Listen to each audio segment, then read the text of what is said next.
శ్రీమాత్రే నమః. అందరికీ నమస్కారం అండి. అందరికీ కొత్త అమావాస్య శుభాకాంక్షలు. ఉదయాన్నే స్నానం చేసి ఇల్లది క్లీన్ చేసేసుకున్న తర్వాత వేపాకులు తేవటానికి వెళ్ళాను. పనిలో పనిగా నాకు వేప పువ్వు కూడా దొరికిందనమాట. రేపు ఉదయం ఉగాది పచ్చడి కోసమని మొత్తం అంతా కూడా వేప పువ్వు అంతా తీసేసి పక్కన పెట్టుకున్నాను. అలాగే వేప కొమ్మలేమో కానీ దేవుడి దగ్గరికి ఒక 2 కొమ్మలు తీసేసి మిగతావి దారబంధానికి పెట్టేశాను. ఇలా దారబంధానికి మామిడి కొమ్మలు తగిలించిన, వేప కొమ్మలు తగిలించినా సరే గుమ్మం అన్నది చాలా నిండుగా ఉంటుంది. చూడండి ఎంత నిండుగా కనిపిస్తుందో. ఉదయాన్నే ఇల్లు క్లీన్ చేసి పసుపు కుంకాలన్నీ కూడా ఇట్లా పెట్టేసుకున్నాను నేను. నాకు ఇక్కడ వరిపిండితోనే ముగ్గు పెట్టాను. చాక్ పీస్‌తోని బయట పెట్టేశాను. నేను ఇల్లు క్లీన్ చేసిన తర్వాత పసుపు అది రాయడం అన్నీ కూడా మా జెసితల్లే హెల్ప్ చేసింది ఈరోజు. తర్వాత నేను వెళ్ళి పసుపు రాసానంటే ముగ్గు అయ్యి పెట్టేశాను నేను.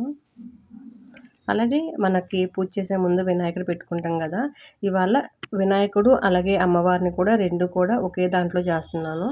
చూడండి, అమ్మవారిని నాకు నూకాలమ్మ అమ్మవారి రూపంని ఇలా తయారు చేసుకున్నాను నేను. దీంట్లోని పైన కానీ బొట్టు పెట్టామనుకోండి మనం వినాయకునికి పూజించినట్టు. అలాగే ఎదురుగా బొట్టు పెట్టామనుకోండి చుట్టుపక్కల అన్నీ కూడా అమ్మవారికి మనం పెట్టుకున్నట్టు అనమాట. అయిపోయిన తర్వాత దేవుడి పూలు మొత్తము అలంకరించేసాను. నేను ఏ విధంగా పూజ చేసుకున్నాను అనేది మీకు చూపిస్తున్నాను. నచ్చిన వాళ్ళందరూ ప్లీజ్ వీడియో మొత్తంగా చూడండి. మీరు ఈరోజు అమావాస్య పండుగ ఎలా జరుపుకున్నారు అందరూ నాకు కామెంట్ సెక్షన్లో చెప్పండి. నాకు దేవుణ్ణి ఇలా అలంకరించడం అంటే చాలా ఇష్టం అన్నమాట. అన్నీ చేస్తాను కానీ లాస్ట్ దీపం పెట్టినప్పుడు మాత్రం ఎవరో ఒకరి చేత పెట్టిస్తాను. నాకు ఎందుకో దేవుణ్ణి అలంకరించడం అంటే ఇష్టం అన్నమాట. అది దేవుని క్లీన్ చేయడము, పిండి వంటలు చేసి పెట్టడం అన్నా సరే చాలా ఇష్టము. దీపం మాత్రము నేను అన్నీ తయారు చేసినా ఎవరో ఒకరిని పెట్టమని చెప్తాను. అదేంటో ఫస్ట్ నుంచి నాకు అది అలవాటు అయిపోయింది. మా వారి ఇంట్లో ఉన్నా సరే అదే చేస్తాను. నేను మొత్తం అన్నీ రెడీ చేసేస్తాను.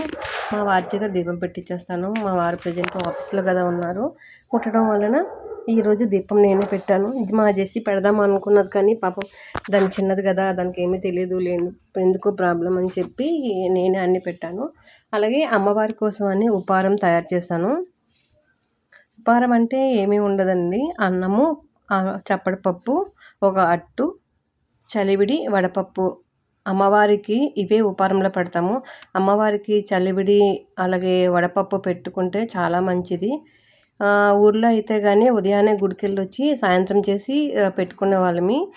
ఈ సంవత్సరము మనకి అమావాస్య గడియలు ఉదయాన్నే తగిలాయి కాబట్టి ఉదయాన్నే పెట్టేశాను. నేను ఏ విధంగా పూజ చేసుకుంటాను అన్నది మీకు ఈరోజు చూపిస్తున్నాను.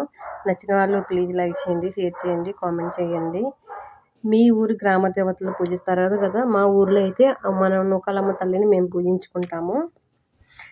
నూకాలమ్మకి పూజించుకుంటాము. ముందు రోజు వచ్చిన ఏ మంగళవారం అయితే ఉందో ఆ మంగళవారం రోజు ఇంటి ఇలవేలుపుకి పూజించుకుంటారు. అమావాస్య మరుసటి రోజు ఉగాది పండుగ చేసుకుంటాము. నా పూజ అయితే సింపుల్గా ఇలా జరిగిపోయింది. పూజ చేయడమే కాదు, ఎవరైనా పూజ చేస్తున్నప్పుడు చూసినా, దండం పెట్టుకున్నా, మంత్రాలు చెప్పినప్పుడు మంత్రజపం చేసినా సరే పూజ చేసినంత ఫలితం దక్కుతుంది. చూసారు కదా, పూజ మాత్రం ఎంత సింపుల్గా అయిపోయిందో. మరొకసారిగా అందరికీ కొత్త అమావాస్య శుభాకాంక్షలు. ఆ అమ్మ ఆశీస్సులు ఎప్పుడు ఉండాలని మనస్ఫూర్తిగా కోరుకుంటున్నాను. ఇలా ఉపారము పెట్టడము అన్నీ అయిపోయిన తర్వాత అమ్మకి ఇష్టమైనది ముఖ్యంగా మాత్రము ధూపం అంటే అమ్మకి చాలా ఇష్టము. మనకి విలేజ్లో అనుకోండి అగ్గినిప్పులు దొరుకుతాయి, అగ్గినిప్పుల మీద వేసుకుంటాము. సిటీల్లోని ఏమి దొరకదా, ఇలా ధూప్ స్టిక్స్ ఉంటాయి కదా, అది బాగా మొత్తం కాలిపోయి అగ్గినిప్పుగా రెడీ అయిపోయిన తర్వాత అప్పుడు ఇంట్లో మన సాంబ్రాణి తీసుకొని ఇల్లంతా వేసుకున్నాం అనుకోండి. అమ్మవారికి ఈ ధూపం వేయడం అంటే చాలా చాలా చాలా ఇష్టం అన్నమాట. నేనైతే ఈ విధంగా చేశాను. మీకు నచ్చినట్టయితే లైక్ చేయండి, షేర్ చేయండి, కామెంట్ చేయండి. థ్యాంక్ యూ సో మచ్ అండి అందరికీనా.